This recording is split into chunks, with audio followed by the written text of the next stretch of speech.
Thank you for joining me for a video talking through Paper 1 Higher Tier Edexcel Maths. This one's from November 17. So, non-calculator. I'll do my best to explain the questions to you in a fairly clear way without taking too long, so I can keep your attention hopefully.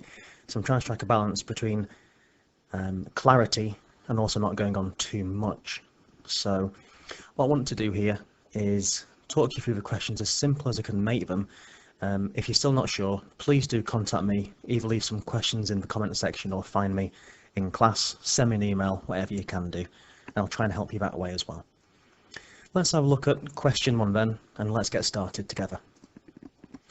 First of all, we want to write 36 as a product of its prime factors.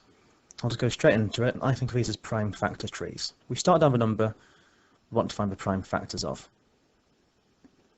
Next, we think of any number, apart from 1 is banned, any number in the world we can divide 36 by. If in doubt, if it's an even number, I always think just half it. 36 can be divided by 2. Half of 36 is 18. The trick here is, if ever you get a prime number, colour it in, or circle it, or underline, or make a note of it, and that's a dead end. That one's done, that branch is finished, we now focus on the other one. Is 18 prime? No, it's not, so we go again. What can we divide 18 by? Well, it's still an even number, so I vote divide by 2 yet again. 18 divided by 2 is 9. Once again, 2 is a prime number, so we circle that and make a note of it. 9 isn't prime. We can't half it, but we can divide it by something.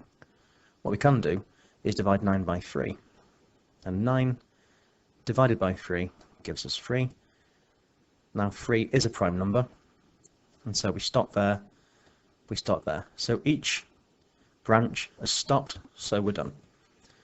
So therefore we say 36 equals 2 times 2, which is 2 squared, times by 3 times 3, which we write as 3 squared.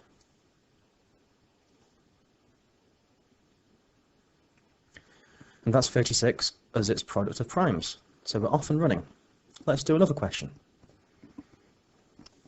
Kiara is 7 years older than Jay. Martha's twice as old as Kiara. The sum of their ages is 77. Find the ratio of Jay's age to Kiara's age to Martha's age. So I'm going to show you two different ways of this. The first way might surprise you what I'm going to show you here. I'm going to show you trial and error, because question 2, the way it's worded, could possibly really throw you off in the exam. It's not the nicest question 2. It actually sounds quite hard, but just bear in mind it's a non-calculator paper, okay? The numbers should be whole numbers, typically, easy to deal with. So let's just think about, their ages aren't going to be decimals, they're going to be whole numbers. Can we just sort of suck it and see? And in this case, I do believe we can. So just have a guess at what Jay's age could be. Let's guess, I don't know, is Jay 10? I don't know. Well, if Jay were 10, how does Kiara's age relate? Well, Kiara's 7 years older than Jay. So whatever number I've put here, I need to add 7 onto it. So Kiara would be 17. It then says Martha is twice as old as Kiara. So if Kiara's 17, Martha would be 34. The total needs to add up to 77. Does this work? Well, 17 add 34 is 51. Plus the 10 is 61. So no, it's not worked. It's too low. That means I need to increase the age. So maybe we could try 12 next.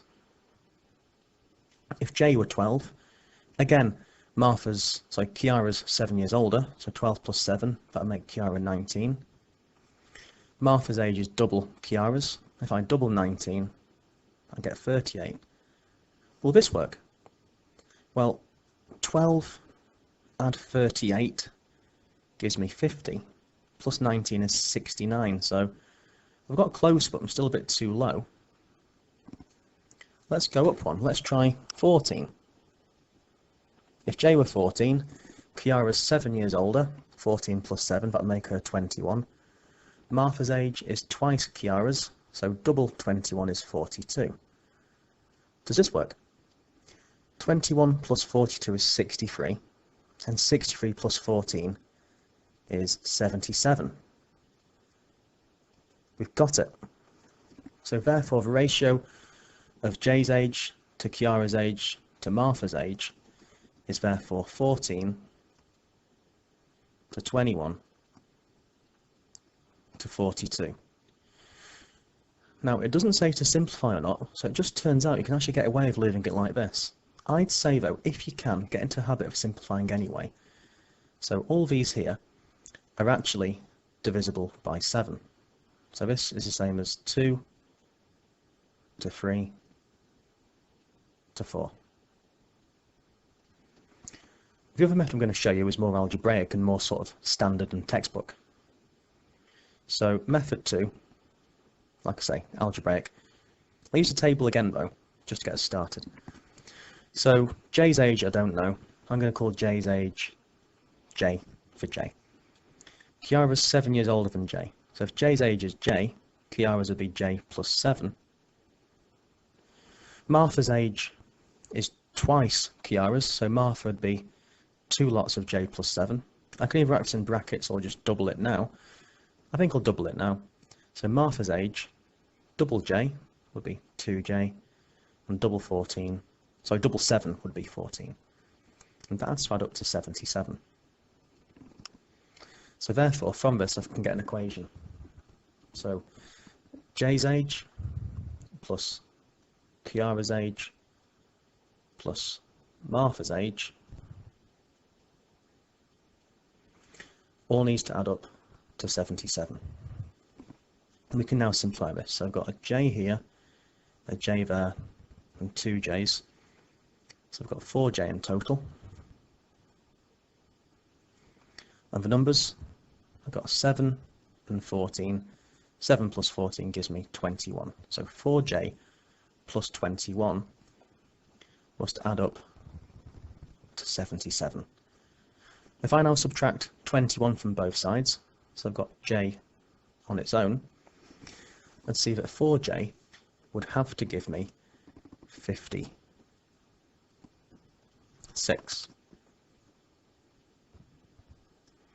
So therefore J will be 56 divided by 4. Use a bust up if you want to.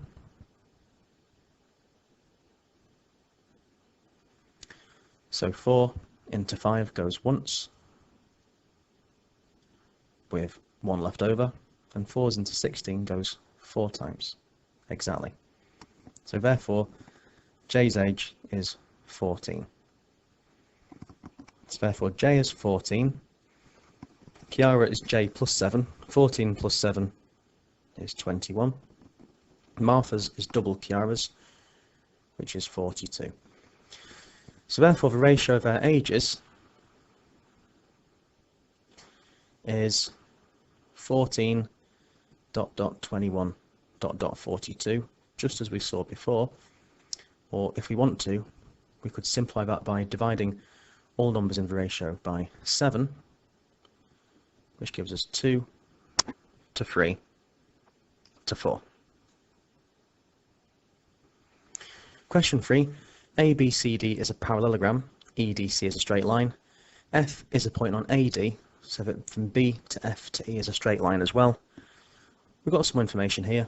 We need to show that angle ABF is 70 degrees. So the one we're after, ABF, A to B to F, where we're trying to find this one here.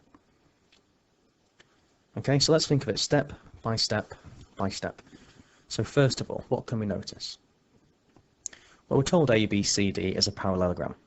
So if I just highlight in red the parallelogram, it's this here. So what do we know about angles in a parallelogram? Well, we should know, and we should remember, that the opposite corners in a parallelogram don't add up, but equal to the same value. So if that's 75, the opposite corner would have to be 75 as well. So we can write that down for the examiner. So what we could say here is angle BAD, this one, is 75 degrees. Reason that needs to be given, opposite angles of a parallelogram, shown in red, are equal. The next thing we can think about is we're told this angle's 35. Now this one here makes an x angle. If that's 35, that'll be 35 too. Like so. So we can say that angle AFB is 35 degrees, and the reason is, the fancy word for an x angle is vertically opposite angles. So therefore the wording could be angle AFB is 35 degrees, and the reason, vertically opposite angles are equal. This angle here is vertically opposite to angle EFD. Finally now, the angle we're wanting is here, and this is the third angle in a triangle. We know the two of us. So ABF is this one. So ABF will just be 180 minus 75 minus 35. The reason for that is angles in a triangle add up to 180 degrees. So if we do that and write it down, angle ABF is 180 minus this 75 minus that 35, and if we do that, it would give us 70, like we wanted to show all along, and just state the reason how we knew that. We use the fact that angles inside a triangle add up to 180 degrees. And that's question 3 sorted. Question 4. We have a logo made from 3 circles. Each circle has centre at the origin, O. Daisy reckons exactly 1/3 of the logo is shaded. Is she correct? We must show all working. For this one, we need to remember that the area of a circle is pi r squared. So if we think about the whole shape for just a moment, from this one all the way to the outside, the whole radius is this 4 plus 3 plus 3, which is 10. So the entire shape, we could work out the area of that.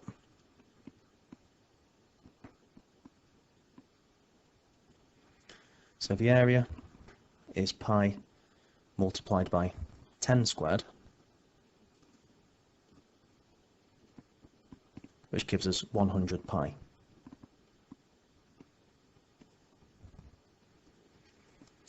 Now the shaded area, we can think about the shaded area as follows. We could think of it like this. So if I just find a colour for the shaded area, this will do. So the shaded area in grey, it's like it's this circle here, which I'll just draw on. It's like it's this one here, the white plus the shaded, with the white bit taken away. So it's like pi times 7 squared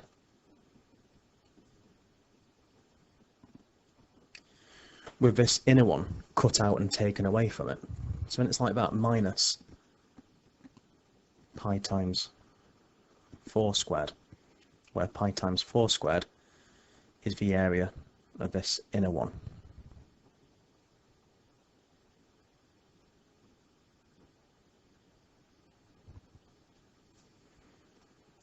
So if we do that, pi times 7 squared is 49 pi. Pi times 4 squared is 16 pi. If I order 49 pies, and I greedily eat 16 pies, that leaves me with 33 pi. So therefore, the fraction that is shaded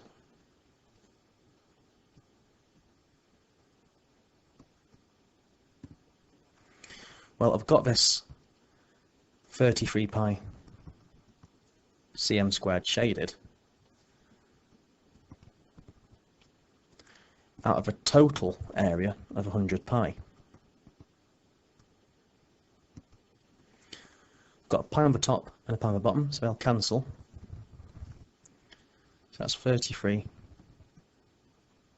over 100. But that would not simplify down to 1/3. For example, if I took 1/3 and times top and bottom by 33, I get 33 over 99. 33 99ths is very similar to 33 over 100, but it's not quite the same. She's saying it's exactly the same, so she's wrong. If she said it's approximately a third, she'd probably be right, but because she said exactly, she's wrong. 33 out of 100 equals not 1/3. So therefore, Daisy, unfortunately for her, on this occasion, Daisy is incorrect.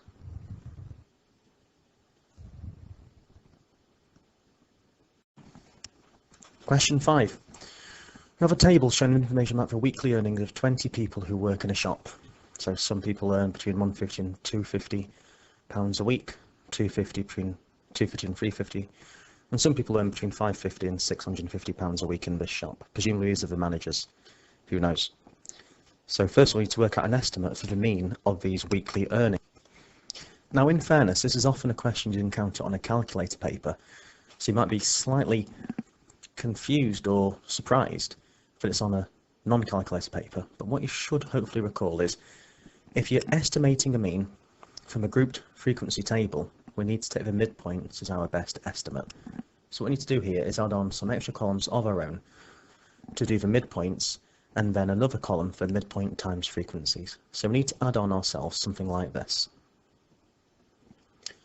And while we're at it, we might even want to do an extra row down here for the totals, like so. So, for total number of people, that's easy, we can do that. Total number of people is going to be 20, because it says 20, doesn't it, in the question. Now the midpoints of the intervals are just the halfway points in between the lower bound and the upper bound. So 150 to 250, that's got a midpoint of 200. That next midpoint's 300. Halfway between 350 and 450 is 400. Halfway between 450 and 550 is 500. And the final one, halfway between 550 and 650, is 600. We now multiply these frequencies by these midpoints.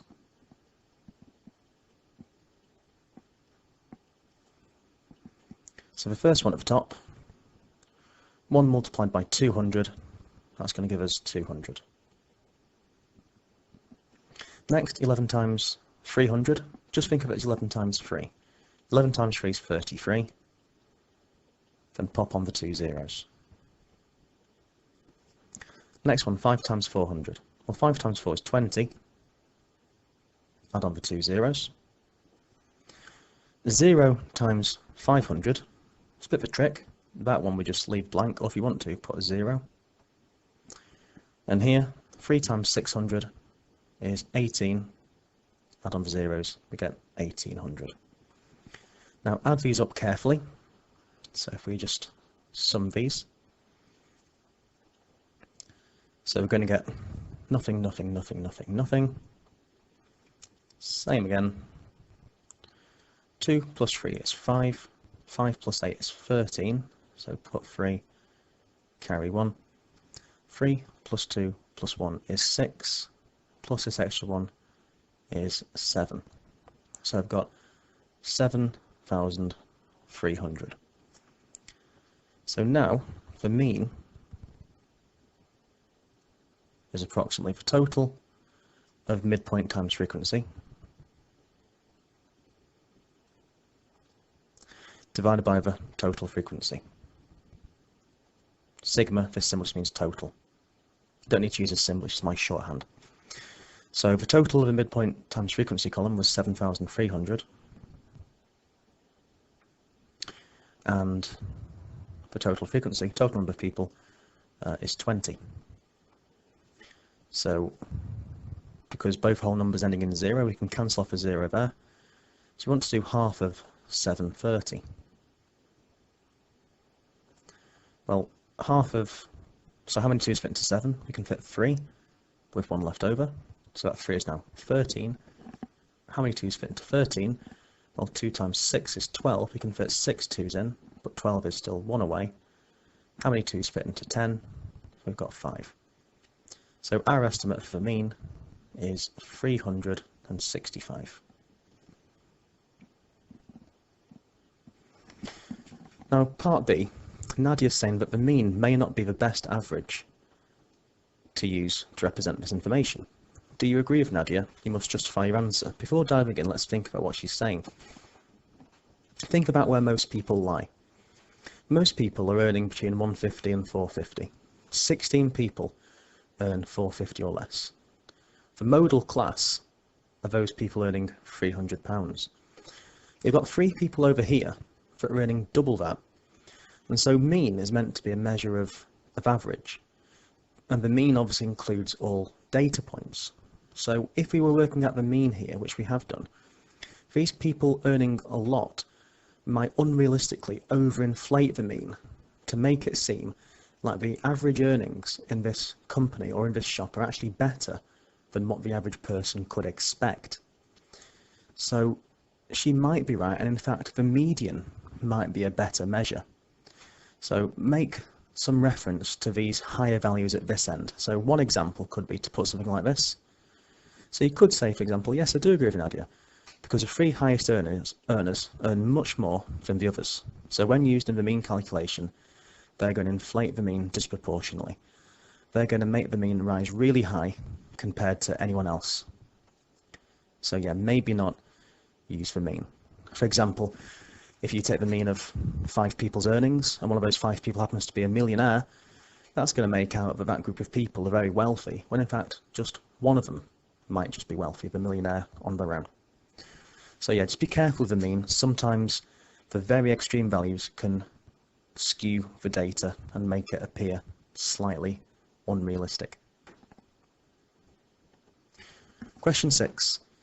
We have a rectangle. All measurements are in centimetres. The area of the rectangle is 48 centimetres squared. We have to show that y equals 3. I'm going to show you 2 different ways you can tackle this. So first of all, let's just go over the basics. So, the area of a rectangle is 48. So we know area of a rectangle is length times width. Now if y is 3, we can say that 48 equals the length times 3. Therefore, if y is 3, the length would have to be 48 divided by 3, which should be 16. So if that's the case, does it work? So if length was 16, 2x plus 6 would equal 16. Take away 6 from both sides would give us 2x equals 10. Then if we divide by 2, then x equals 5. Now try x equals 5 in this equation. So now sub x equals 5 into 5x minus 9. And we should get 16 as well, because obviously the opposite sides of a rectangle have to be equal length. So 5 times 5 minus 9. 5 times 5 is 25. 25 minus 9 does equal 16. So therefore, y would equal 3. So therefore, the rectangle of area 48 cm squared has length L equals 16 centimeters. We've proven that works when x equals 5. And width y equals 3 centimeters. So we've shown it fits. We've shown if y were 3, then the length would be 16. And if the length were 16, it checks out because this equation could be solved. X would give 5, and when x is 5, it does work. 2 times 5 plus 6, and 5 times 5 minus 9 both give 16. So y equaling 3 does work. So you can do it that way and just show that it works. Another way we could have done it, we could have done it algebraically to begin with. So what if I had gone straight into the algebra? Well, going straight into the algebra, what we could have said is the lengths are equal. The lengths of any rectangle have to be the same either side. So we could have said 2x plus 6 equals 5x plus 9 and gone from there.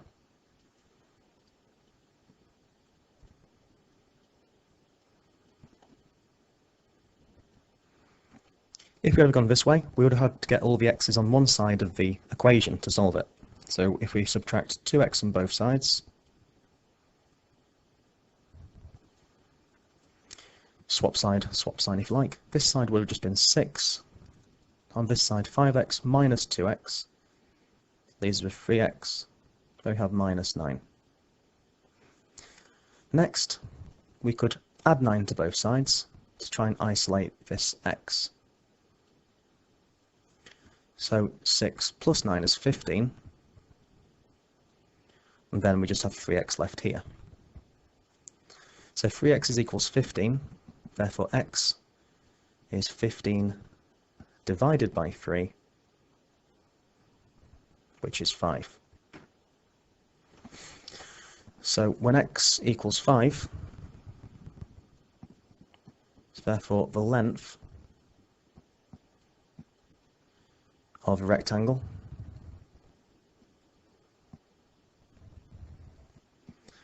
that's going to be 2 times x, so 2 times 5 plus 6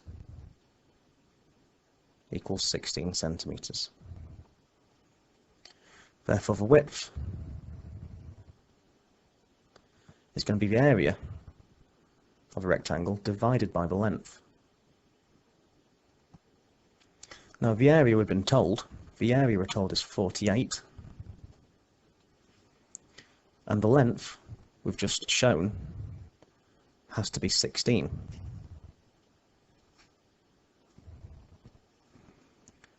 And 48 divided by 16 equals 3, so therefore y does equal 3, because y is the width, as you can see it labelled. So whichever method you prefer, feel free to use whichever one you'd like. Question 7. Brogan has tried to draw the graph of y equals x squared plus 1. Here's her graph. Write down one thing that's wrong with Brogan's graph. One thing, 1 mark, keep it simple. Don't go trying to spot really sort of things like, spot the difference in a newspaper. Don't try and be too clever. Simply look at it. It needs to be a curve. You should know quadratics and cubics need to be done with a smooth curve through all the points. This one isn't because she's used a ruler. So just say that. Just say she should have drawn a smooth curve passing through all the points instead of using straight lines. It needs to be smooth curves, not straight lines. Question 8. Write these numbers in order of size. Start with the smallest number. So I'm going to suggest you put these in a table and just do a def match. Compare number versus number versus number versus number. So here's our table.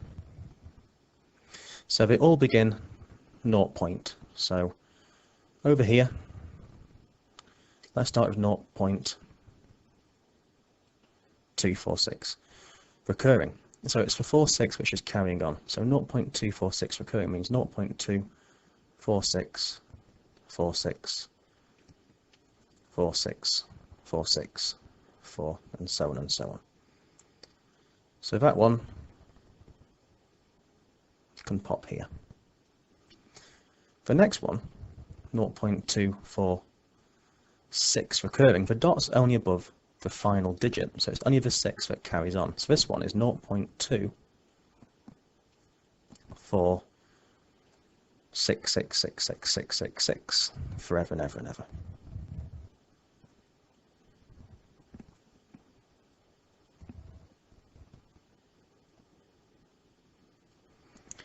This one, we've got a dot above the 2 and a dot above the 6. What this means here is the repeating block starts at this 2 and ends at that 6. So this means 246, 246, 246 forever and ever. So here we've got 0.246, 246, 246, 246. It just carries on and on like this. And the final one is just simply 0.246.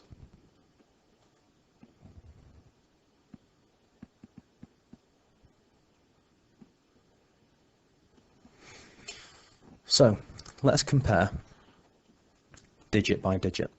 So we keep matching them off. If it's a draw, we move on to the next one. So all these are zeros, they're a draw, move on to the next one. Decimals, ignore. 2, 2, 2, 2, still a draw, we can't decide. All these are 4s, all the same, move on to the next ones. 6, 6, 6, 6, still draws. Now if we move on to the next one, 4, 6, 2, that one's got nothing. Nothing mathematically is a 0. So this is where they go different. So we need to start with the smallest number. So we're here, which is the smallest digit? Clearly the 0 is the smallest, therefore this is the smallest number overall. The next smallest is the 2, so that's the second smallest number. However, these two here, the top ones, we can see the next smallest is a 4. So that's the third smallest number. For the fourth smallest, in other words the biggest, is that one. So in order of size, I'll put the answer here, we're going to have first 0.246. This one at the very bottom was 0.246.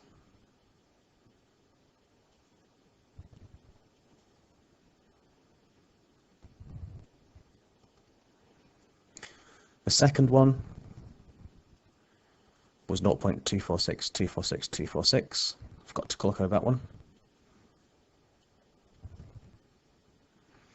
Now write the numbers down exactly as they appeared in the question. Be very careful to do that. The third one was this first number that's listed, 0.246, with 2 dots above the 4 and the 6. And last but not least, in fact the opposite of least, the greatest, the biggest number, was 0.24 with a 6 on its own recurring.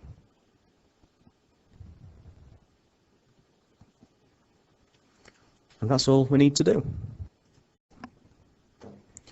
Question 9 is a speed, distance, time type of question. So we have James and Peter who've cycled along the same 50-kilometre route. James took 2.5 hours to cycle the 50 kilometres, and Peter started to cycle 5 minutes after James started. So Peter's been travelling for 5 minutes less. Peter caught up with James when they had both cycled 15 kilometres. James and Peter both cycle at constant speeds. Work out Peter's speed. So it's relating speed, time, distance. So we need to remember how they relate. They relate here, speed equals distance over time. So we know enough information for James to work out James's speed. So for James,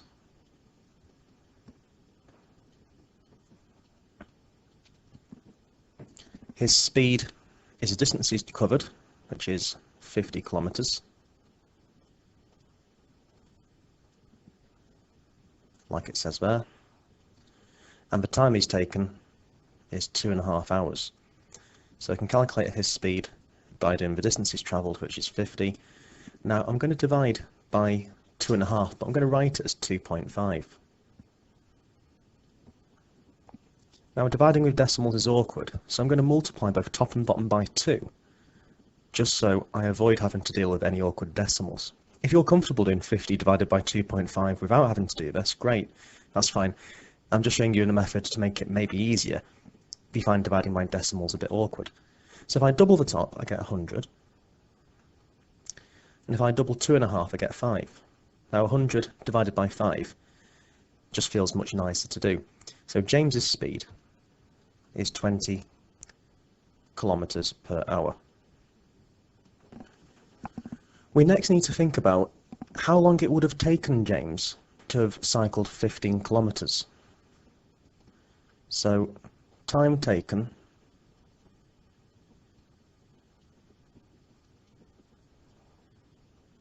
for James to cycle 15 kilometers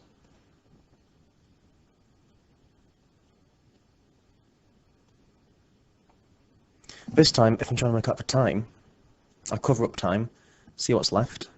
Time is distance divided by speed.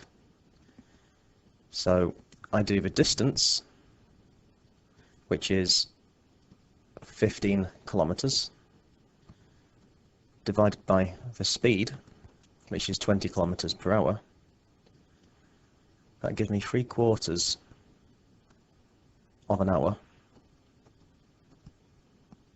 Just bearing in mind these minutes are kilometers per hour, so the time will also come out in terms of hours, and that's going to be 45 minutes.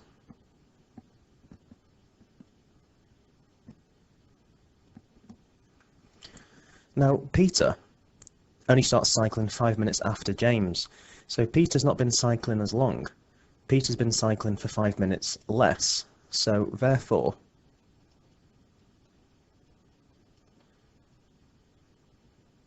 it took Peter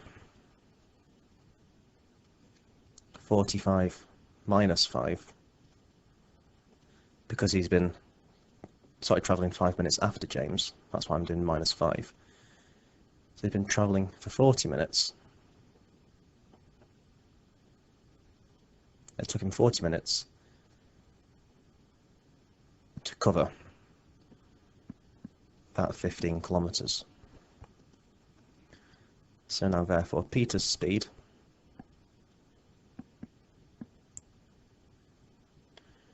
we can calculate as follows. We could use speed equals distance over time. What I'm going to choose to do is think of it in terms of distance on one hand, time on the other. So he does 15 kilometers in 40 minutes. Now the question asks for speed in kilometers per hour, so I want it in terms of 60 minutes. So if I half these values here, if I half 40 minutes, I'll get 20 minutes. So if he does 15 kilometers in 40 minutes, then in half that time, you'd only cover half the distance. Half of 15 is 7.5. Now, you'll probably notice I can add together 40 plus 20, which gives me 60 minutes, which is the hour I need to calculate. So 15 plus 7.5 is 22.5 kilometers in 60 minutes.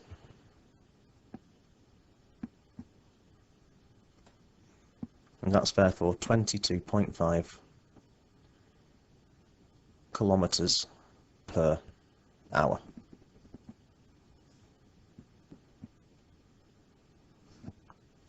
And that's all we need to do. Question 10. We're asked here to write down the value of 100 to the power of a half and 125 to the power of 2/3. So we've got indices that are fractional. Now, a rather silly way I remember this is as follows. So why have I just shown you an image of a rose, or at least some red flower? So why have I done that? Well, a flower can only begin from the root. So the bottom is the root. So the bottom of a fraction we consider as the root. Then after the root comes the flower, and flower rhymes with power. So what this means is we do the bottom number first. So we take the root based off of what the bottom number is. Then secondly, we do the power, which is the top number, just as the flower is at the top of the plant. So for 100 to the half, because the bottom numbers are 2, that means the second root, the square root of 100. Then after, we can do it to the power 1. Now the square root of 100 is 10, because 10 times 10 gives us 100. So I'm going to do 10 to the power 1, which of course is just 10. So that just becomes 10. Meanwhile, slightly harder, 125 to the power 2/3. The bottom number is a 3, so that means I do the cube root first of 125, and after that I'm going to square it. Before you panic, remember it's a non-calculator paper, so this cube root will almost definitely be a whole number. So if in doubt, just use a bit of trial and error. What number times by itself again gives me 125. You should find it actually comes to 5. So that becomes 5, then I square that, and 5 squared is 25. So thank you to the flower power, we've made fractional indices that bit much more easy. Question 11, we've got 3 teas and 2 coffees, total cost of £7.80, whereas 5 teas and 4 coffees have a total cost of £14.20. Work out the cost of 1 tea and the cost of 1 coffee. So what this is here is a very slightly disguised simultaneous equation question. So if I just let t equal TEA, T for tea literally, and C for coffee, I can get 2 simultaneous equations from these. So this first one here, I can rewrite algebraically as 3t plus 2c equals 7.8. You can write £7.80 if you want. It doesn't make much difference, to be honest. But because it's a trailing number at the end of a decimal, we don't need that last 0. In the same way, we can do 5 teas and 4 coffees. We can write this as 5t plus 4c and leave that as 14.2. We can only really solve simultaneous equations using the elimination method if a number in front of one of these letters is the same. And at the minute it's not. We've got different numbers of t's in each, 3 and 5, and different numbers of c's, 2 and 4. However, if you notice here, I could just double this 2c to get 4c. So I just times this whole thing by 2, and this one here, just leave it.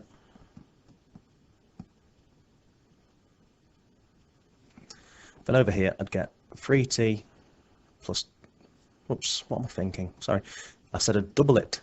3t times 2 would be 6t.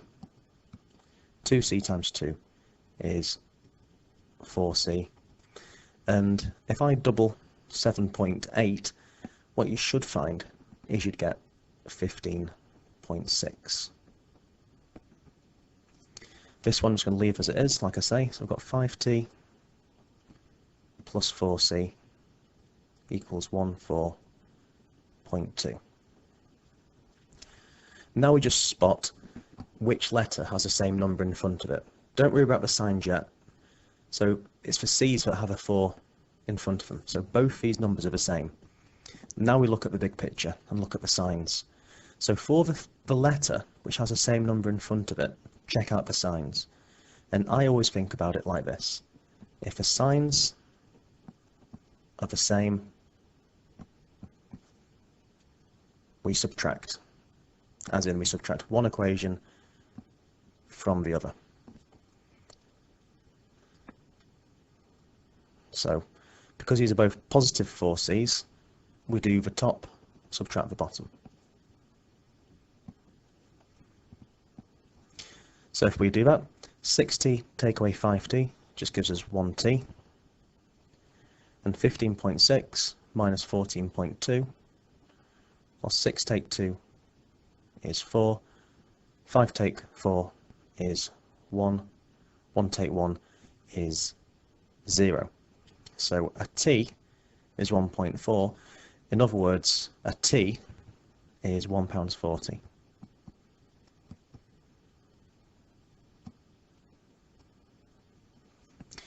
So now we know that a t is £1.40, we can now substitute that back in to one of the starting equations. So let's sub t equals 1.4 into the equation 3t plus 2c equals 7.8. So I'm going to sub that value for t back into that starting equation highlighted in yellow. So t is £1.40, so 3 lots of t means 3 lots of 1.4 plus 2c gives us 7.8. So multiply this out, 3 times 1.4, think of it as 3 times 14. 3 times 14 would be 42. Pop the decimal back in, then plus 2c equals 7.8. I then need to subtract 4.2 from both sides. Let's give myself a bit more space and put it here. So if I subtract 4.2 from there, and 4.2 from there, oops, I almost forgot the decimal, my bad. So I then get that 2c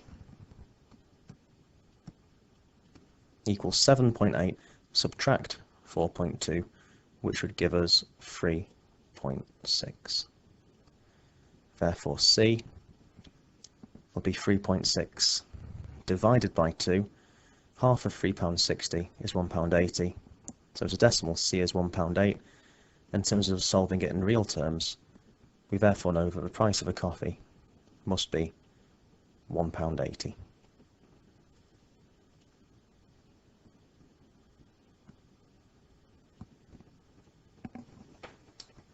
Question 12, we have some box plots to first of all construct and then compare. So the table is showing information about the heights in centimetres of a group of Year 11 girls. So first of all, we need to construct a box plot for this information. So a box plot always has the 5 same things. The box plot needs the smallest value, it needs the median, the lower quartile, it also needs the upper quartile, and it needs the highest value. A common error people used to do, and probably still do, is I think teachers were slightly guilty of seeing questions like this where it used to just give you all the 5 values to plot, and you're asked to plot those. Whereas now the examiners sometimes shake it up a bit, so you need to really be thinking carefully about what you're plotting. So the least height has been given to us, that's okay, that's 154. So I need to go along to 154, which is here, and I do a vertical line that goes down from 154. So go along to 154, do a line there. The median, same idea, go to 165, do a vertical line, like so. 161 for the lower quartile, just goes here, like that. Now, the interquartile range tells us essentially what the upper quartile is. The upper quartile will be the lower quartile plus the interquartile range. Think about this as a rearrangement. If I subtracted the lower quartile from both sides, I get the interquartile range as the upper quartile minus the lower quartile, which is what it actually is. So it's consistent with what you already know. So the lower quartile is 161. Add on to that 7, and I get 168, which means I need to draw an extra line down from 168. And similarly, I can work out the maximum value by doing the minimum value plus the traditional range. So the max will equal the minimum plus the range. So the smallest value is 154, the range is 20. Add these two together and get 174. So I now do a vertical line down at 174. 174 is here. So now we're almost done. The 3 lines in the middle, we just need to draw those along the tops and the bottoms. And the lower quartile joins to the lowest value with a horizontal line going across from the middle. And in a similar way, the upper quartile joins a maximum value with another horizontal line like so. Now part B, we're asked to compare the distribution of heights of Year 7 girls with the distribution of heights of Year 11 girls. So just to make it clear, at the top we've got Year 11, the bottom one here we've got Year 7. So we need to make two comparisons, and this is what you always need to compare. Comparison 1, always compare either the range or the interquartile range. In other words, compare a measure of spread. Interquartile range is better. You can get away normally with comparing the traditional bog standard range, but measure of spread is one thing. The second thing, compare the medians. So these are the two things we need to compare. So first of all, what we can say is the medians, quite clearly and quite understandably, on average, Year 11s are taller than Year 7s because they're older. Yeah, they're doing the GCSEs, these just come from primary school. So we know that because the median, this bar, is definitely quite a bit higher than this bar here. So the first point we could say is something like, on average, the Year 11 girls were taller than the Year 7 girls. Secondly, comparing the interquartile ranges, if we have a look at the ranges of heights, the interquartile ranges of heights for Year 7s, that's essentially just the length of this box. So it goes from 161 up to 168. It's got an interquartile range of 7, whereas this one here is clearly longer. So therefore this range is definitely greater. So the second thing we can compare is the interquartile range, and we can say therefore the interquartile range for the 11s is smaller, therefore their heights, we could say, making a comparison in context, their heights are more consistent. So something like this would do. The girls' heights in Year 11 are more consistent than the girls' heights in Year 7. That's because the interquartile range is smaller for the Year 11s as compared to the Year 7s. Question 13 is a bit of a weird one, I think. I've never seen a question worded this way before. Anyway, it's about pies. A factory makes 450 pies each and every day. The pies are either chicken or steak. Each day Milo takes a sample of 15 pies to check. The proportion of the pies in his sample that are chicken is the same as the proportion of the pies made that day that are chicken in the factory. So the proportion in his sample is the same as the proportion overall for the entire factory. On Monday, he calculated that he needed exactly 4 chicken pies in his sample. Work out the total number of chicken pies that were made on Monday. So using this idea here, which is the key point, the proportion of pies in his sample that are chicken is going to be the same as the proportion of the pies made that day for the chicken. He needs 4 chicken pies in his sample. Now his sample size is always out of 15. So if he needs 4 chicken pies, that means he needs 4 pies out of 15 to be chicken. Now because these proportions are the same, then that means that the 4 out of 15 chicken pies in his sample must be the same as the proportion of the chicken pies made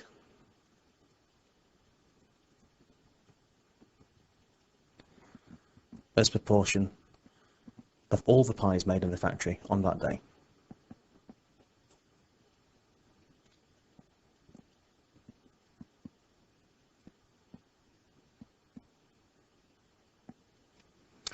So 4 out of 15. I'm going to say let the chicken pies that are made be C for chicken, and the total pies that are made in that one day, well, we're told in the question 450 pies are made every day.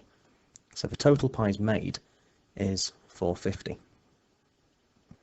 So what we've got here are 2 equivalent fractions. So what we can do is we could think, what could we multiply this number by to get to 450? And whatever number that is, remember the rule for equivalent fractions, if we multiply one by a certain number, we need to multiply the top by the same number as well. Think about going from 15 to 45. Well, I could times 15 by 3 to get 45.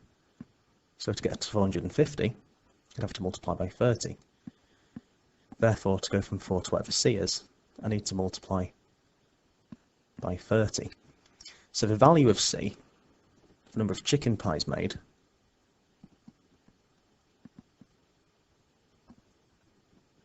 must be 4 times 30,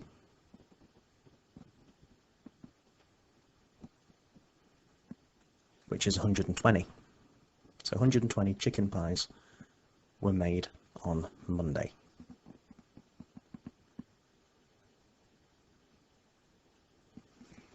Now part B says on Tuesday the number of steak pies Milo needs in his sample is 6 correct to the nearest whole number. So it's been rounded to 6 to the nearest whole number. So let's think about this. So 6 is a whole number, quite obviously. The next whole number along would be 7, and one before it is 5. So we need to think about the lower bound of a probability that the pie is a steak pie.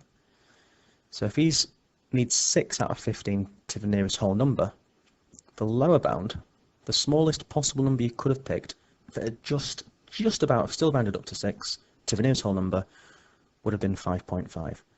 So the lower bound is 5.5. And not that we need it here. The upper bound, the absolute cut-off point between rounding down and rounding up, would have been 6.5. So the lower bound of a probability that the pie is a steak pie, the probability of a steak pie will be the same as the fraction of pies made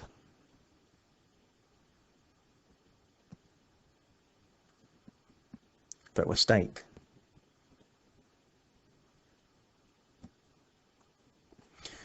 Now we're told Milo's sample proportion, the fraction of pies in his sample, reflects exactly the fraction of pies made that particular day that are chicken and therefore that are steak, because if they're not chicken they must be steak.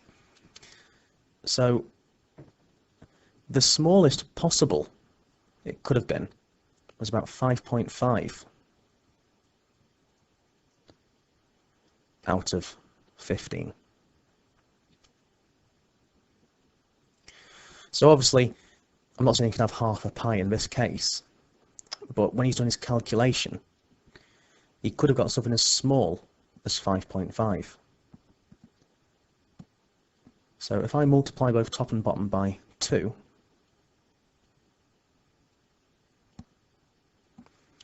I'd then get 11 over 30. So the smallest possible proportion, the smallest probability that we've got a steak pie picked at random is 11 over 30. In question 14, we're told the ratio of y plus x to y minus x is the same as the ratio of k to 1. We need to show that y equals k brackets k plus 1 divided by k minus 1. Fractions like this, where it's comparing one ratio to another, use fractions instead. So write this ratio as a fraction. So the first number can be on top, the second value on the bottom. So in other words, I can take this here, y plus x dot dot y minus x. If I write it as a fractional equivalent and put y plus x over y minus x, that's equivalent, in other words, equal to this one, which is k over 1. So k dot dot 1 as a fractional equivalent, I can write as k line 1. Now, if we've got one fraction equals another fraction, a method which will always work is that one corner multiplied by the other will equal the opposite corners multiplied to. So essentially I call this cross multiplication. So if I do that, then what I'm going to have here is k multiplied by y minus x. That must equal 1 times y plus x. So all we've done here to start with is we wrote this ratio as a fraction here, wrote that ratio as a fraction there, then cross-multiplied, and we've got this here. So now we need to expand out of these brackets. So ky minus kx, one lot of y is just obviously y, one lot of x is obviously just x. Now what we're needing to do is isolate y. We're wanting to have y made the subject of this equation. So I need all the y's to be together on the same side. So if I subtract a y from this side of the equation,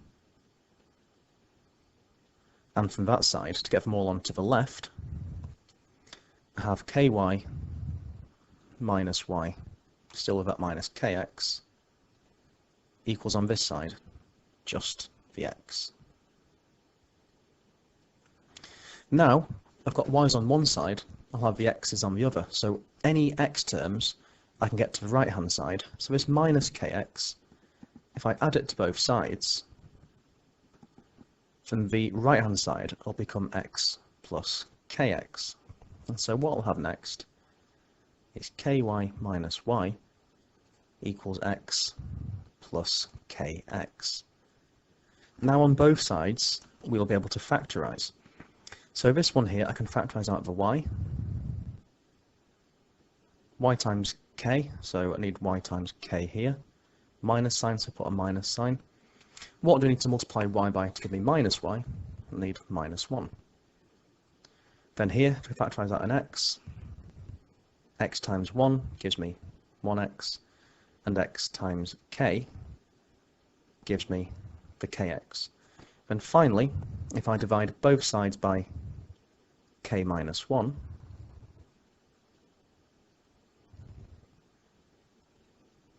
I'll have what I wanted to prove.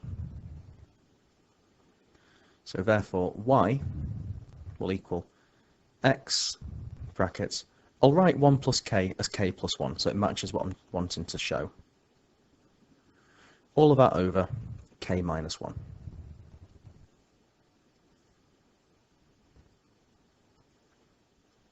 That's how we do that one. Next up, question 15.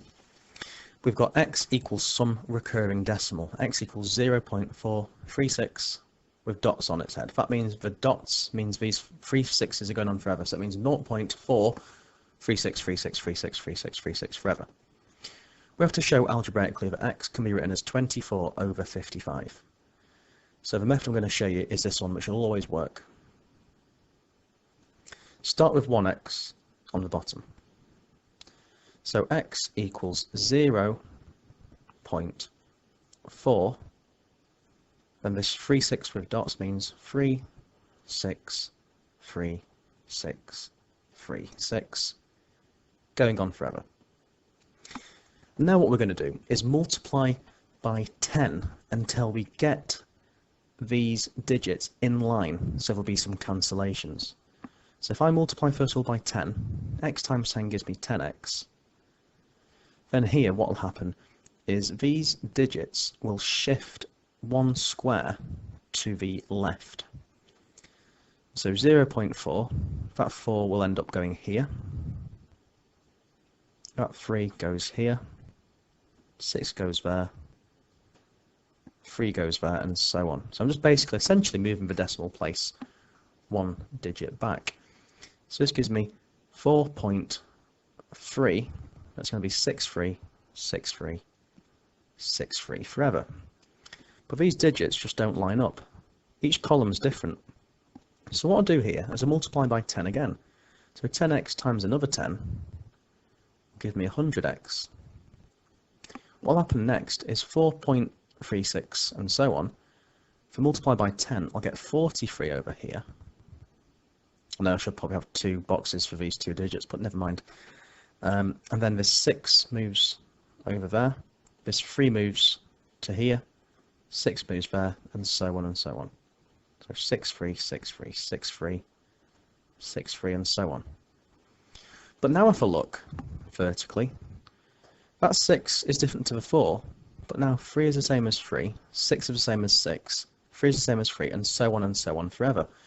And so this middle row was just a means to an end to get us to the point where we do have some cancellations. So if I just ignore this middle row now, you don't have to rub it out in your exam, I'm just saying that just focusing on the top and the bottom. If I were to do now the top subtract the bottom, then let's just think what happened. Obviously 100x take away 1x give me 99x. 43 take away 0 is 43. 6 take away 4 is 2. But 3 take away 3 will cancel.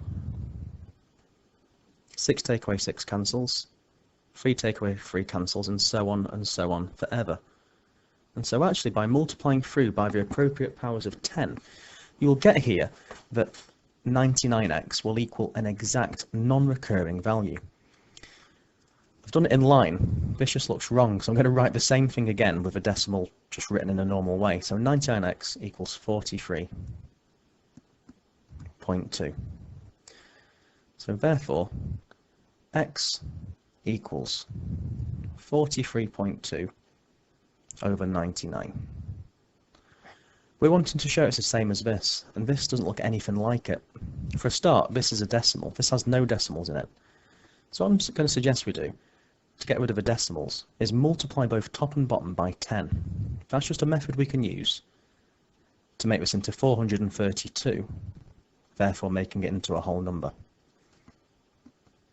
So 432 over 990. Still not anywhere near what we need it to be, but now look at the digits. 4 plus 3 plus 2 adds up to 9. If the digits of a number add up to a multiple of 9, that means it's divisible by 9. Same here, 9 plus 9 is 18, which is a multiple of 9. Therefore, what we can do is divide both the top and the bottom by 9.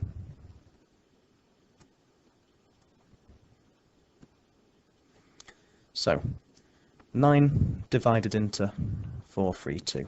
What's that going to give us? 9 into 4 doesn't go, so that 4 is still a remainder. 9's into 43. 9, 18, 27, 36. If we can fit 4 in. But 36 is still 7 away from 43, so the remainder here is 7. Finally, how many 9's fit into 72? That would be 8, and 8 exactly, so there's no remainder. So that's the exact answer to 432 divided by 9. So on the top we get 48. On the bottom, if we divide 990 by 9, 9 into 9 goes exactly once, nothing left over. 9 into this 9 goes exactly once. 9 into nothing goes exactly 0 times. Then have 48 over 110. Finally, you can notice both these numbers are even, therefore you've guessed it, if both numbers are even, we can divide both by 2. We can half them. Half of 48 is 24. Oops, I'll put in a black colour. Half of 48 is 24, just to say again. And if I half 110, I get 55. So x does equal 24 over 55, which is what I wanted to prove overall in the end anyway. So that's question 15 sorted. Question 16 talks about proportionality, in particular direct proportion. We're told y is directly proportional to the cube root of x. What this means is that y, directly proportional, just means we fill in this symbol here, and we just write down exactly what it is it's directly proportional to. So y, fish symbol, it means proportional to. It's not really called a fish symbol. It's proportional to x.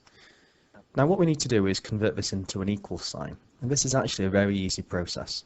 All we do is we switch the fish with an equals, and then put some constant, normally k, multiplied by what is directly proportional to y. So k is the constant we're trying to find. So what we do next is we substitute in the known conditions.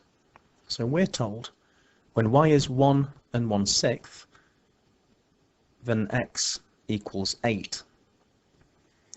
So we sub this into our conditions to find out what k must be. So we just go here, sub that in. So I'm going to say for y that 1 and 1/6, I'm going to call that 7/6. So when y is equal to 7/6, x is equal to 8. So I'm going to sub in 8 in place of x. So I'm going to find out what this constant is. So some constant multiplied by the cube root of 8. Well, 7/6 I can leave as it is. And the cube root of 8, though, I know is 2, because 2 times 2 times 2 gives me 8. So therefore k is going to be 7/6 divided by 2, which I'm going to write as being divided by 2 over 1. Any whole number can be made into a fraction by writing it on top of 1. So what I'm going to do now, I'm going to keep the 7/6. I'm going to change the divide to a times. I'm going to flip the 2 over 1 to 1 over 2. That's the trick for doing one fraction divided by another. So k equals 7 times 1, which is 7, over 6 times 2, which is 12. So therefore, what we can say, y equals k, which we now know is 7/12, multiplied by whatever the cube root of x happens to be. So y equals 7/12 multiplied by the cube root of x. So we've now arrived at a formula we can use. So we use it now to find the value of y when x is 64. So when x is 64, we just plug that in. So y is going to be 7/12 multiplied by the cube root of 64. Just remember, if you're panicking here, it's non-calculator paper. It's very unlikely they'll give you an evil cube root to work out. Guess and think this is likely going to be a whole number. What number times itself again gives you 64. With a bit of trial and error, or maybe you know, it's going to be 4. So the cube root of 64 is 4, which I'm going to write as 4 over 1. So now, top times top is 28. The bottom multiplied by the bottom gives me 12. Now I can divide both these values by 4. Look at half them and half them again if you really wanted to. So I get that y must equal 7/3 altogether. Oops, let's have a red line there to underline it. There we go. So y must equal 7/3 when x equals 64, of course. Question 17, we have that n is an integer. Prove algebraically that the sum of half n, n plus 1, and half n plus 1, n plus 2 is always a square number. So the sum means added together. So I've got half n, n plus 1, plus a half of n plus 1, n plus 2. What I'm going to do here, I'm going to leave the half till last. So I'm just going to expand n times n plus 1 first. So half of n times n plus 1, n times n gives me n squared, and n times 1 is just n. And again, similarly here, I'm going to leave it half till last. I'm going to expand n plus 1 by n plus 2. Use whichever method you prefer. I prefer the box method, which I've got over here, which I'm going to use. So what I'm going to do now is just show you how to do it using this box method. So n plus 1, one bracket along the top, the other bracket down the side.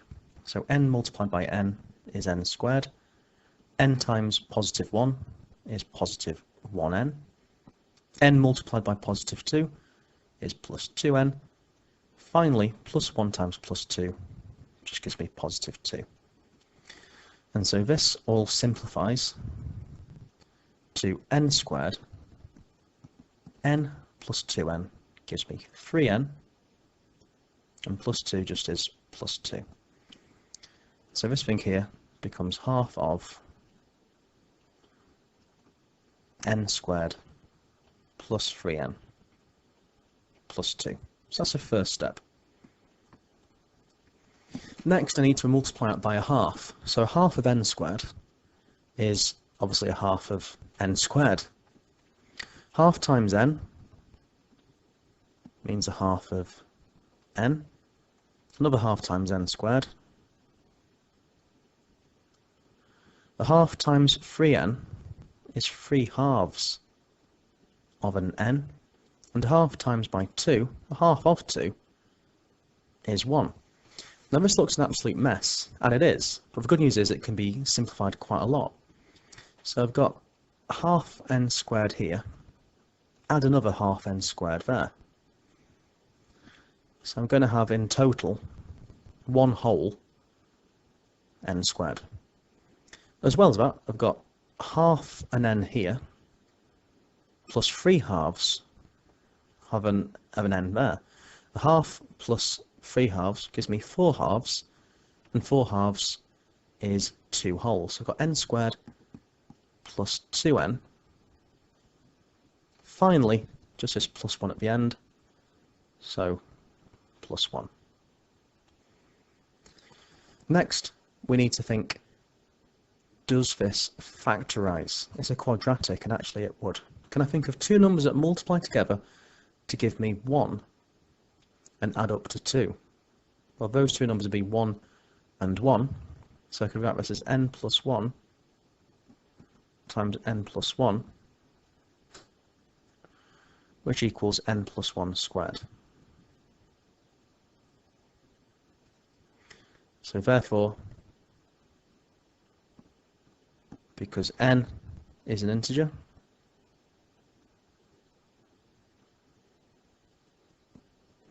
so is n plus 1,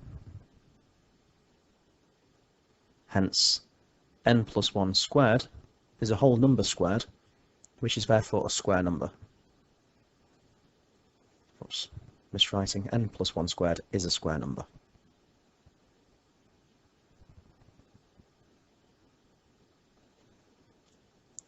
And we've got that absolutely sorted beyond any doubt. Question 18 is an enlargement with a negative scale factor. It's a scale factor of -1/2 with centre of enlargement 0, 0. 0, 0 just means the origin. So the way we do this is we're going to draw lines, straight lines, which just scrape past the lines, the corners of the original shape. So the first line I'm going to draw there, but more than that, I'm going to also extend it back. I'll explain why I'm extending it backwards in a moment. There's also a line which I'm going to draw from this point, that corner, if you like. Yet again, I'm going to extend that line going backwards through the origin, like so. And finally, I do a straight line through that final point, and again I'm going to extend it back. And you might be thinking, why is he doing the lines going backwards in the opposite direction? Well, I'll explain why. It's because we're enlarging it with a negative scale factor. So if it were a positive scale factor, we'd go in the positive direction. We'd be enlarging it in the direction of these arrows. It would be somewhere over here, bigger. But because it's negative, what happens is the shape pops out on the other side of the centre of enlargement. What this means is the new points are going to be down here somewhere, and it's going to be only half the size. So it'll be half the size in the negative direction.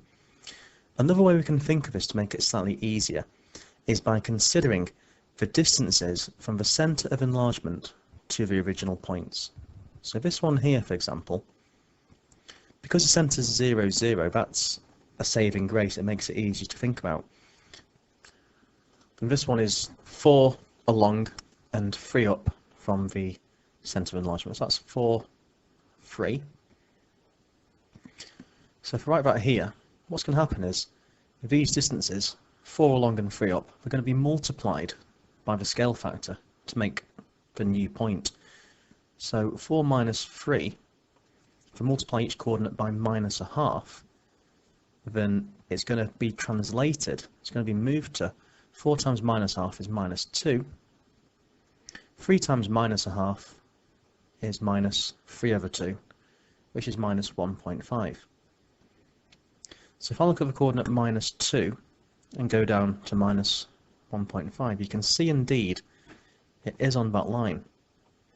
So it's half the distance away that it used to be, but it's on the other side of the line from where it was because of this minus factor. So using this same idea, that point, in terms of distance from the centre of enlargement, is 2 along and 3 up. So again, if I take each coordinate point and multiply by negative a half,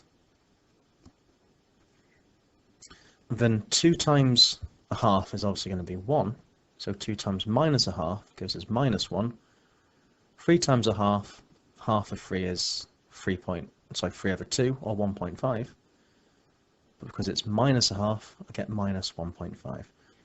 So 2, 3, I'll move to minus 1, minus 1.5. So that's going to move to this point there. And again, you can see it's on that line of ours. The final one, this one up here, is 2 along and 7 up from the centre of enlargement. It just so happens to be the coordinates because the centre of enlargement, in this case, is the origin. Put 2 along, 7 up. If I multiply both those coordinates again by negative a half, then 2 times minus half becomes minus 1. 7 times a half is 7 divided by 2, which is 3.5. But because it's minus a half, I change that to a minus 3.5. So this point here ends up being 1 to the left, 3.5 down. So 1 to the left, 3.5 down. You can see, yet again, it is on one of these lines we've pre-drawn. The final thing we need to do now is just to connect the dots, as it were. So it's a pretty tiny shape we're making, which we need to label Q. So I'm going to label this one Q. I'll colour it in so it's nice and clear. If you're watching at home on a small screen, for example your mobile phone, and you can't really see these lines clearly.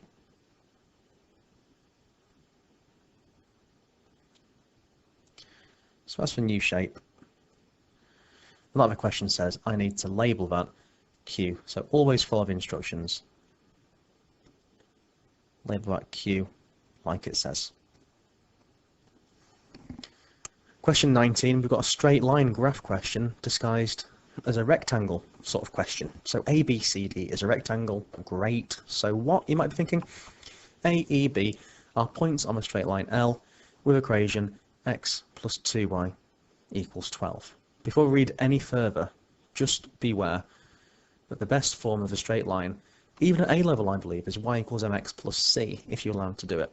So here, L is not in the form y equals mx plus c yet. So let's get it into that familiar form. Subtract x from both sides. I get 2y is minus x plus 12. Finally, divide by 2. Y is minus a half of an x, and 12 divided by 2 is 6. So L is this equation here. But what we're trying to do is find an equation for M, this line here. Now we're told, according to this, that the distance from A to E, so if I just draw A to E on here, like so, I'm told, or we're told, that's the same as the distance from E to B.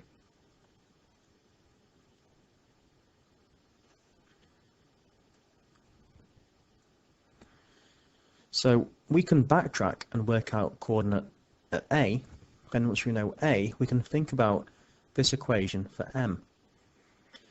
So based on the fact we know the equation for L now, what we can do is we can work out these 2 points. We can work out E and we can work out B. So E is just a y-axis intercept, which we can see from this equation here in the form y equals mx plus c. For y-axis intercept, will just be 0, 6.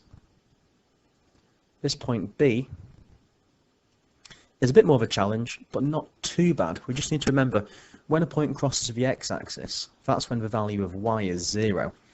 So to find B,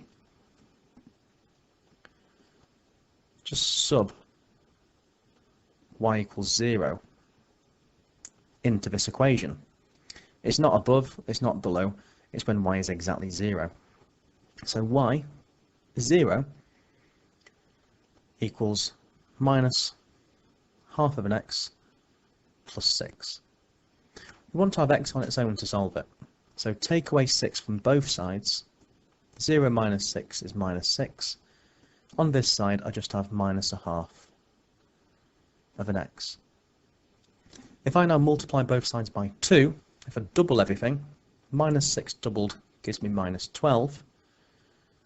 Minus a half doubled gives me minus x. So minus 12 equals minus x. Therefore, the x coordinate at B must be x equals 12.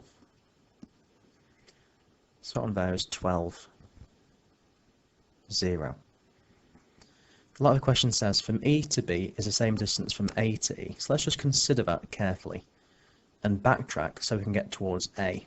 Then we can work out carefully what the equation of M must be. So think about if we were to go from B to E, then eventually E to A. So to go from B to E, we go a bit up and a bit along. My sketching is absolutely shocking, so there we go. So to go from B to E, we've gone from x being 12 to x being 0. So we've gone 12 that way, and from 0 up to 6 we've gone 6 up. Now because A to E is the same distance, that means we go another 6 up and another 12 along.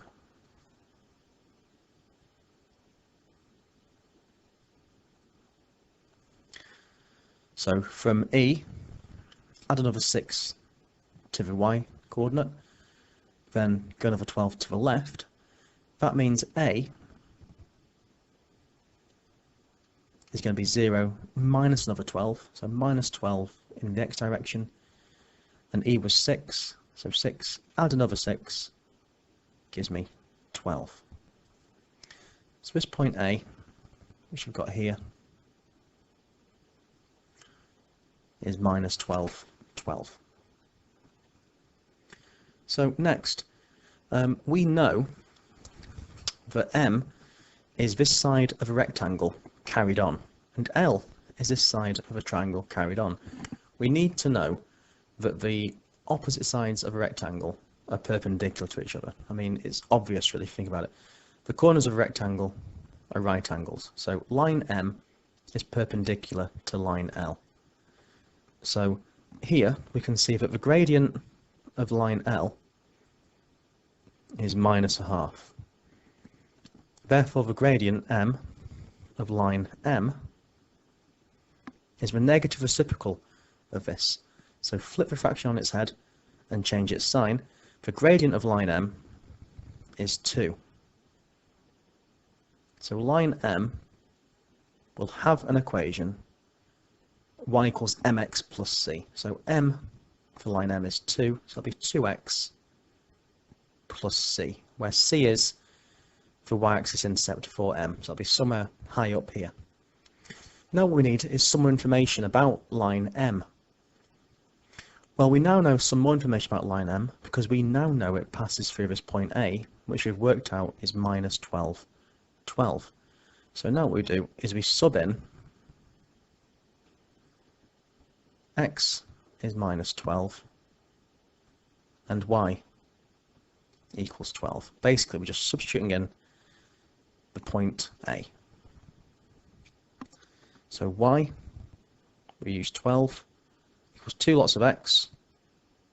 We're subbing in x is minus 12 plus c.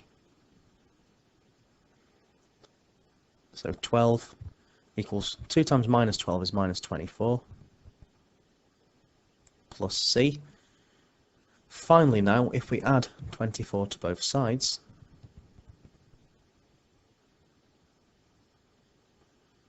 we can see that therefore c is 12 plus 24, which is 36.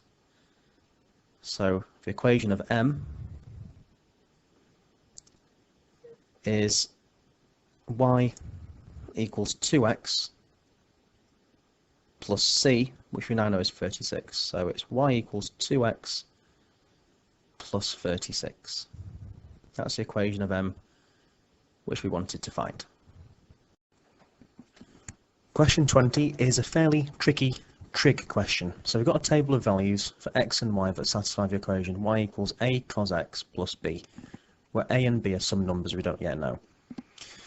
Now, there's very little way of getting around this apart from knowing the exact trig ratios for sin, cos, tan, in particular cos of course, for angles 0, 30, 60, 45 and 90. So here's the table of the exact values in case you forgot them. These need to be ideally committed to memory. So here they are. So obviously we're interested in cos x because this equation is given in terms of cos x. So all we need to do here is to pick some nice values of cos x which correlate to values in the table. So for example, we've got x being 0. I for one would be picking the case when cos x is 1, and that's when x is 0. So let's use that value first. So when x is 0,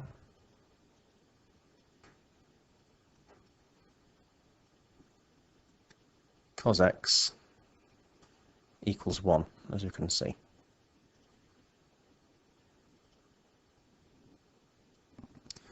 So now if we sub this into the equation for y equals a cos x plus b, well, we know when x equals 0, we know that y is 3.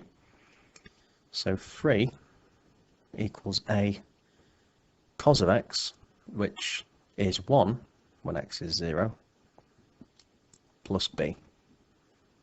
So therefore 3 equals a plus b. Another fairly nice value we could pick is when x is 90, because that gives when cos x is 0. So let's go for when x is 90, because again we have 90 in the table. So when x is 90, we've got that cos x is 0. And when x is 90 from the table, we can see that y is equal to 1.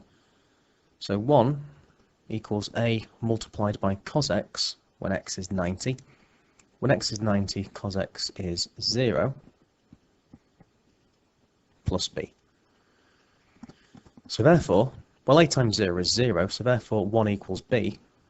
In other words, b equals 1.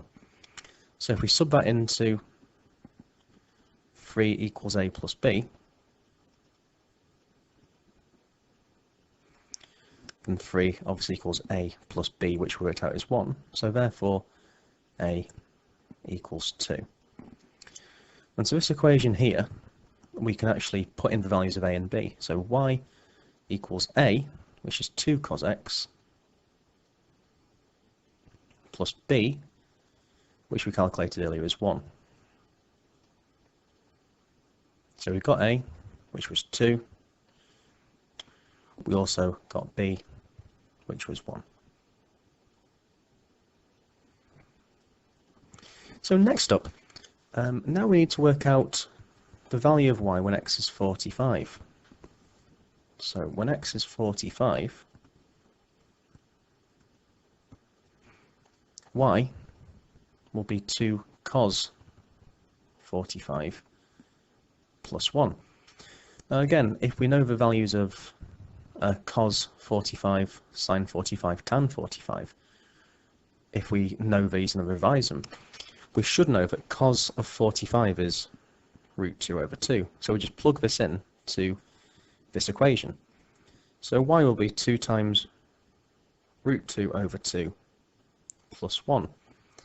Now the root 2 on the bottom will cancel the 2 we're multiplying it by, so we get that therefore y must just be root 2 plus 1, or 1 plus root 2 if you want to write it in the opposite order. Both are correct. So when x is 45, y must equal root 2 plus 1. That's question 20 done.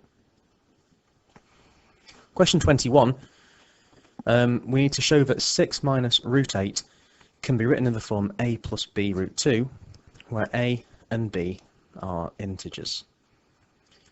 So first off, we can see here there's no fraction in this expression. A and b need to be whole numbers, which could be negative, in other words integers. So this fraction at the bottom is going to disappear. So how can we get rid of that fraction on the bottom if it's got a surd? Well, what we need to remember to do is we can rationalise the denominator. We can multiply both top and bottom by this thing here with this sign switched. So we multiply by root 2 plus 1, and the same with the top. So on the top, what we're going to have essentially is 6 minus root 8 times root 2 minus 1. So on the bottom, we're going to have a difference of 2 squares. So on the bottom, what's going to happen? We'll have root 2 times root 2, which is just 2. Then minus 1 times positive 1 gives us minus 1. It's the top which is going to be harder. I've got 2 things in one bracket multiplied by 2 things in another. So we can use FOIL if you want to. You've probably heard of FOIL. I don't really care for FOIL. I prefer the box method. So here's a box method I made earlier to do 6 minus root 8 multiplied by root 2 plus 1. So what we can do here is just multiply all this out. So 6 times root 2 is obviously 6 root 2. Then minus 8 multiplied by root 2, that will give us root 2 times minus root 8, so that'll be minus root 2 root 8. 6 times 1, the easiest one will be 6. Finally this one, 1 times minus root 8 will give negative root 8 like so. So what we can do here is just write this in to the top. So we've got 6 root 2 plus 6 minus root 2 root 8 minus another 8. Now this can be simplified, which we'll talk through in just a moment.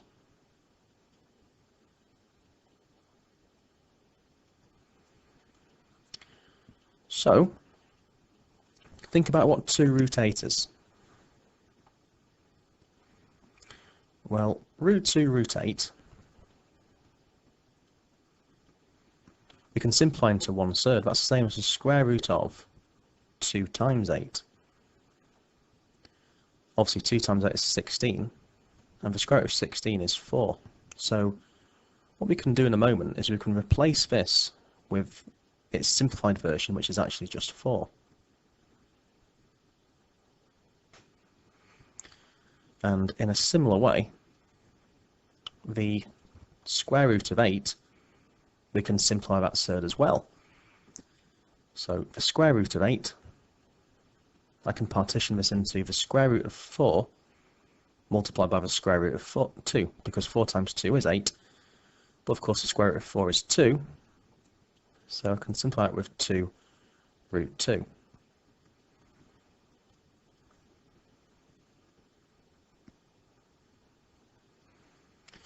So if we do that next, we'll have 6 root 2 on the top, obviously plus 6. Now, we said root 2 root 8 is the same as 4, so I can replace that with the 4 here, because it's simplified down to 4.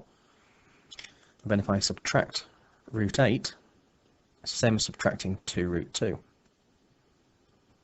And of course 2 minus 1 is just 1. If I have a fraction when divided by 1, I just have the numerator on its own essentially. So I've got 6 root 2 minus 2 root 2, and also I've got 6 minus 4. So doing the units first, 6 minus 4 will give 2. Then if I deal with the root 2's after, 6 root 2 minus 2 lots of root 2 will still leave me with 4 lots of root 2. So my answer is 2 plus 4 root 2.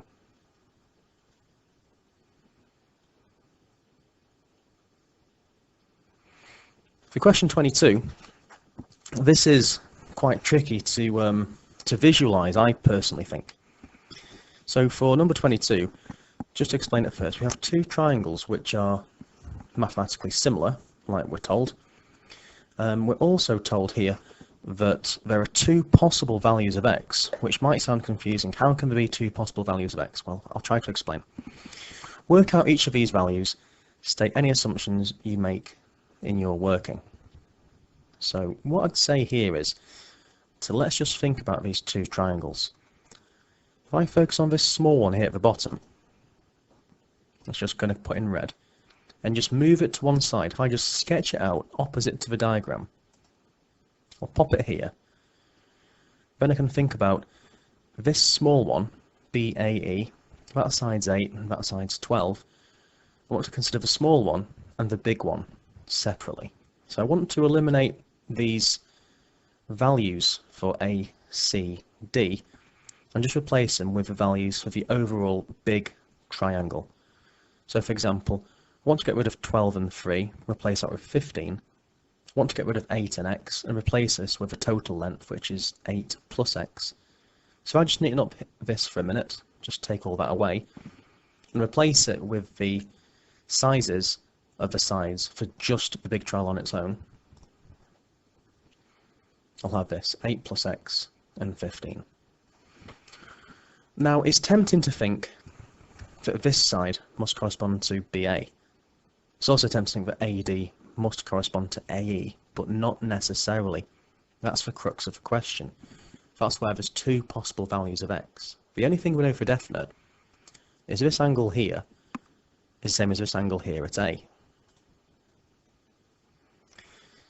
So, what I want you to imagine now, and this is the hard part, if I take this triangle and sort of flip it, so if I were to flip AE that way, and then B comes down, if I flip it and then spin it around, so instead of B being there and A being there, so flip it so A's up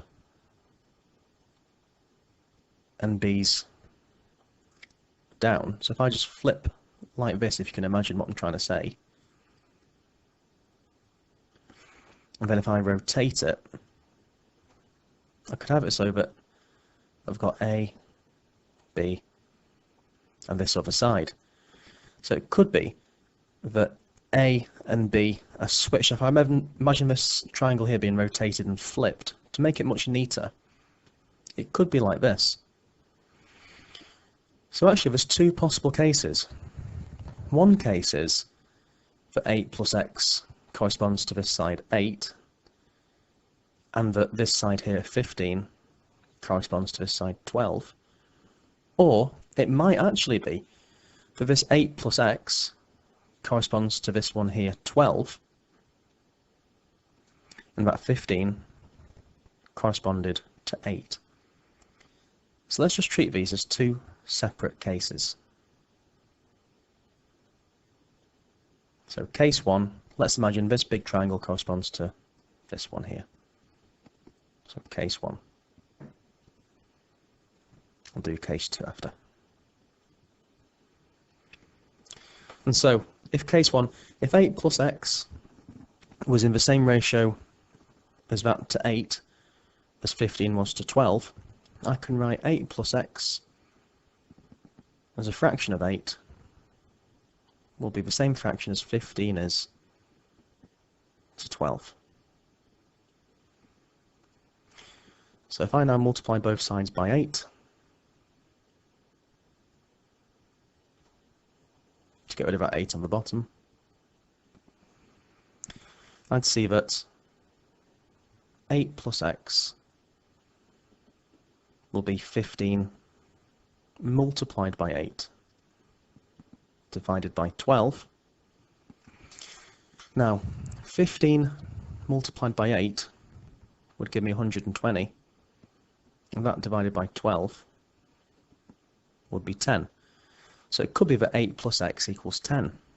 Therefore, in this scenario, x would be 10 minus this 8,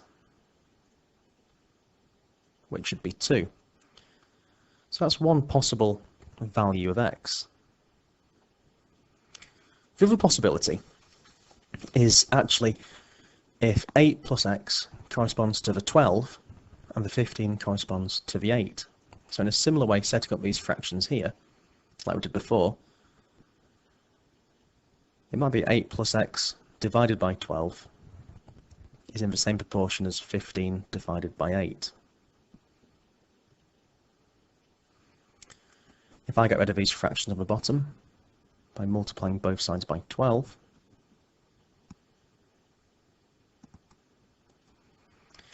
I get that 8 plus x will be 15 over 8 times 12.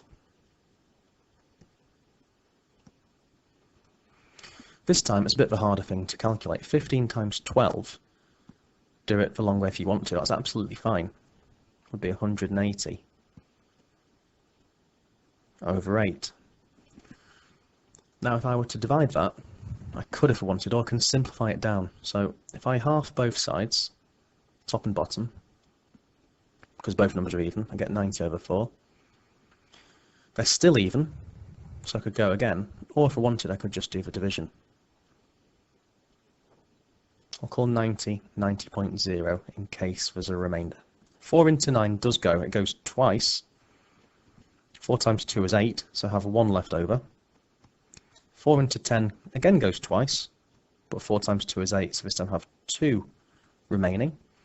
And finally, 4 into 20 goes 5, nothing left over, and so 90 divided by 4 is 22.5.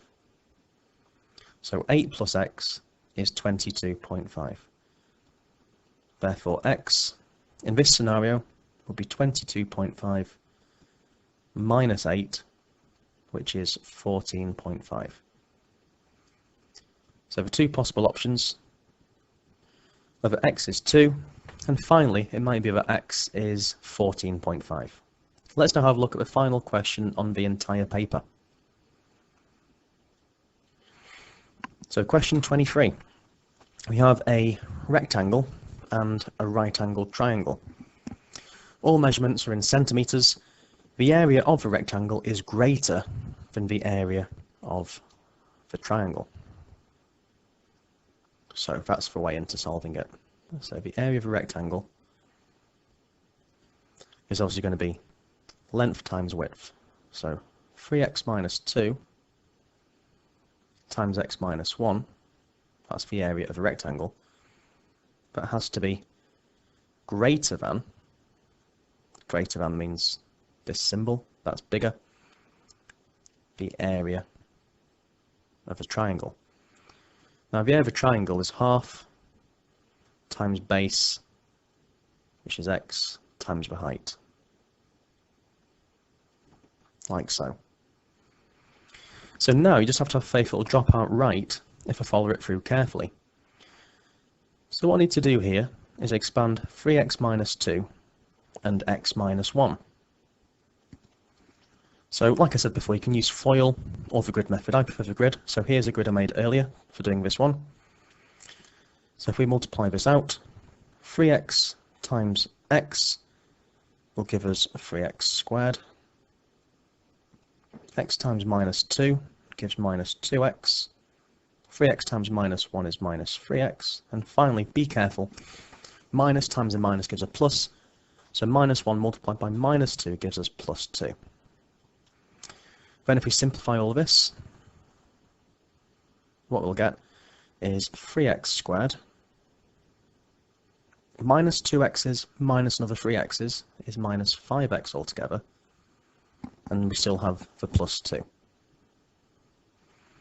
So this becomes 3x squared minus 5x plus 2, and the area of the triangle, which is this thing here, x times 2x gives 2x squared. Half of 2 squared x's is just 1 squared x. So that simplifies to x squared. What I can now do is get everything onto the other side of the equation. So I could subtract x squared from both sides.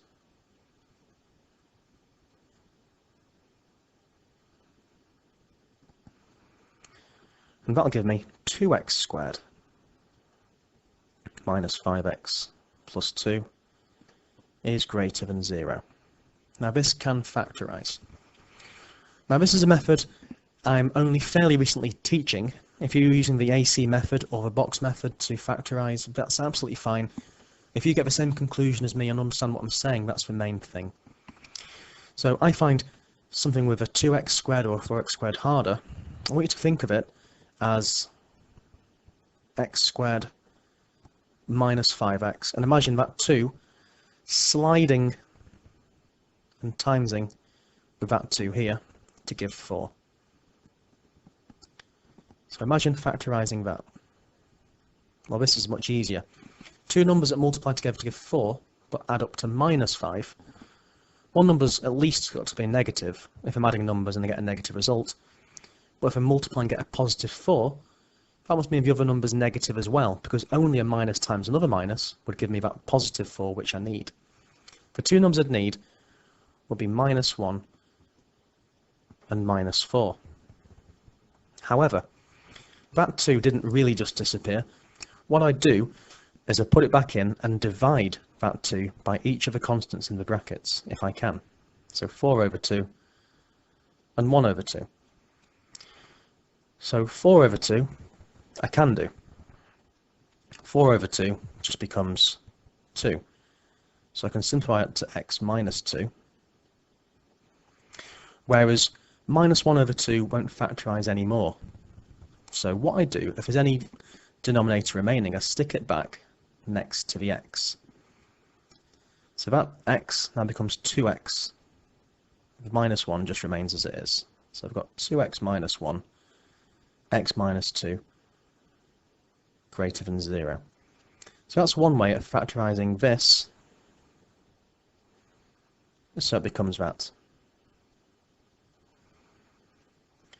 So now I need to think about the critical values. What values of x would make the brackets and therefore the expression equal to 0? Well, if 2x minus 1 is nothing, that means 2x would have to be 1. So 1 minus 1 is 0. So x equaling a half would make that first bracket equal to 0. Or this one here, if x minus 2 has to equal nothing, x would have to be 2, because 2 take away 2 does give 0. So these are my two critical values of x, which would make it equal to 0. Obviously, however, we want it to be greater than 0. So now what I'd suggest we do is imagine a little graph sketch. So I'm going to put on my critical values, which are a half for x, and also at 2. Now we can see here this is a quadratic expression, and the coefficient of the x squared is positive. So it's going to be a happy, smiling quadratic. So 2x squared minus 5x plus 2 will be a U-shaped curve going through these critical values like so. That didn't quite go through because I'm rubbish at sketching curves, but hopefully you understand what's going on. I want this to be greater than 0. So when it's above the y-axis, that's when it's greater than 0. When it's below the y-axis, that's when it's less than 0. Because I'm wanting it to be greater than 0, I'm wanting it to be in this region here. I'm wanting this bit of a curve where it's above the x-axis, and also this bit here. So therefore, the two values I've got, therefore either x needs to be on the small side of a half, or x needs to be on the big side of 2. But now just let's think for a moment what x actually is. X relates to these sides. If x were less than a half, x minus 1 would be smaller than a half take away 1, which would be negative. And you can't have a negative side length, so that just wouldn't work. So we need to reject this idea that x is less than a half, because that solution just doesn't work. So therefore, the only set of possible values of x we could have is x has to be greater than 2. That's the last question, and therefore the whole paper completed. I hope you found some of those useful. Please do subscribe if you have found it useful. Leave me a comment, and please do stay in touch and follow the other videos. So best of luck in your mocks, in your GCSE final exams, and in life indeed. That's it from me. I'll see you hopefully very soon. So take care and goodbye for now.